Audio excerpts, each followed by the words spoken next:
अब देखिए थोड़ा सा क्वेश्चन ये अलग है, सुनिए ये पॉइंटिंग का इंपॉर्टेंट है। अगर आपने ये प्रॉब्लम आएगी आपको आगे भी प्रॉब्लम आएगी, ठीक है। अब सुनिए, अ मैन्स मदर इन लॉ, बस यहीं तक रखिए अभी, ये तो इजी है। क्या है ये? A man's mother in law. Man की कौन है? सास।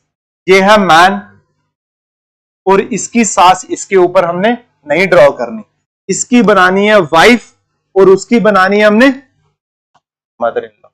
ये सही है, ये ठीक है ना यहां तक। अब आया and a women's mother in law. अब देखिए जो बच्चे ये सोच रहे हैं ना, जो इसमें कंफ्यूज हो रहे हैं कि ये वो वुमेन है जिसकी बात हो रही है या ये अलग वुमेन है, तो मैं आपको एक बात बताऊं, ये वो सेम हो भी सकती है नहीं भी हो सकती। आप इस पॉइंट को छोड़ दीजिए, थोड़ा सिंपल रखने के लिए आप मान लीजिए ये अलग वुमेन है, थोड़ा सिंपल रखने के लिए। तो आपने मान लिया वुमेन्स मदर इन लॉ, तो मैंने ये अलग मान लिया, ये है वुमेन और इसकी मदर इन लॉ कौन होंगे? इसके हस्बैंड की मदर। समझ आ गया? अब ये भी मदर इन लॉ है और ये भी कौन है? Mother in law. ये दोनों मदर इन लॉज, ये ठीक है। अब ये क्वेश्चन हो गया वहां तक कंप्लीट। अब सुनिए, कह रहे हैं are mother and daughter respectively. Respectively क्या होता है? पहला रिलेशन पहले के साथ, दूसरे का दूसरे के साथ रिलेशन, है ना।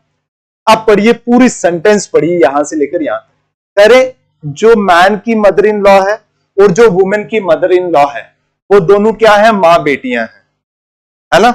अब मां और बेटी कौन है? दोनों मदर इन लॉ। सुनिएगा ध्यान से, a man mother in law and a women mother in law. ये जो दोनों मदर इन लॉ है, इन दोनों का आपस में क्या रिलेशन है? मां और बेटी का रिलेशन। समझ आ गया? मतलब ये जो दोनों मदर इन लॉ है, इन दोनों का आपस में क्या रिलेशन है? मां बेटी का रिलेशन। अब एक मदर होगी, दूसरी डॉटर होगी। अब मुझे ये नहीं पता मदर ये है या फिर ये डॉटर ये है, लेकिन अगर आप ध्यान से यहां से रिस्पेक्टिवली का मतलब भी यही होता है कि ये जो फर्स्ट पर्सन का रिलेशन वो फर्स्ट वाला है, मतलब ये जो पहली मदर इन लॉ है वो कौन है? मदर है, और जो दूसरी मदर इन लॉ है वो कौन है? डॉटर है। समझाया? अब मुझे बताइए मैन की मदर इन लॉ कौन थी? ये, मतलब ये क्या है? ये मदर है और ये क्या है? ये डॉटर। समझ आया? यहां तक समझ आ गया? And a women's mother in law are mother and daughter, मतलब मैन की जो मदर इन लॉ है वो मदर है और जो वुमेन की मदर इन लॉ है वो क्या है? डॉटर। समझ आ गया? कोई बात। अब देखिए, मुझे पता नहीं आपको देख के ऐसे बोरियत सी फील होती है, या आप बोर हो रहे हैं मुझसे, या आपको नींद आई हुई है, या आपको समझ नहीं आ रही है। इनकी तो गारंटी है मुझे नींद आई है इनको, ये तो सामने पता लग रहा है, मुंह बंद ऐसे ऐसे चल रहा है इनका, खतरनाक। ये रात को 3 बजे से पहले नहीं सोए होंगे। ऐसे क्यों आप इतने मतलब लो क्यों फील कर रहे हो? सुबह सुबह का टाइम है? मैंने सुबह भी क्लास ली है, मैंने बीच में भी ली है, मैंने एंड में भी ली हुई है, तो मैंने ये हालत देखी हुई है। बच्चों का तीनों टाइम पे लेवल बिल्कुल सेम होता है।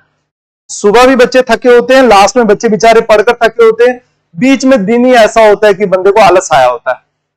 तो आप थोड़ा प्लीज मेहरबानी करिए, थोड़ा सा एक्टिव रहिए। तो ऐसे मुझे फील हो रहा है कि यार मैं बोर कर रहा हूं आपको, ठीक है?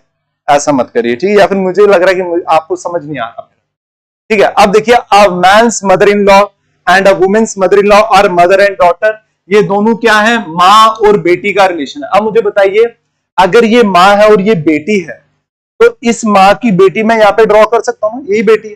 तो मैंने क्या किया, इस डॉटर को, सुनिएगा, यहां पे ले आया मैं, क्योंकि ये मां ये इसकी बेटी है ना, तो मैंने इस डॉटर को ये यहां पे ले आया। ये ठीक है ना? ओके है। अगर ये दोनों सेम है, अब ये दोनों सेम हो गए ना, ये जो वुमेन थी यही ये थी, मैंने बना दिया। अब अगर ये दोनों सेम हो गए तो इसका ये है बेटा, तो मैंने इसको कनेक्ट कर दिया, ये है इसका बेटा। अब इसकी वाइफ है ये वुमेन, तो मैंने इसकी वाइफ बना दी कौन? ये आ गई वुमेन। अब ये दोनों डायग्राम कनेक्ट हो गई। अब ये रिलेशन आपके पास डेवलप हो गया। अब मुझे बताइए, how is man related to women? कह रही है जो मैन है वो क्या लगता है इस वुमेन का? तो हस्बैंड का फादर कौन होता है? फादर इन लॉ होता है। हस्बैंड का फादर कौन होता है? फादर इन लॉ होता है। तो आपका आंसर आएगा सही, फादर इन लॉ।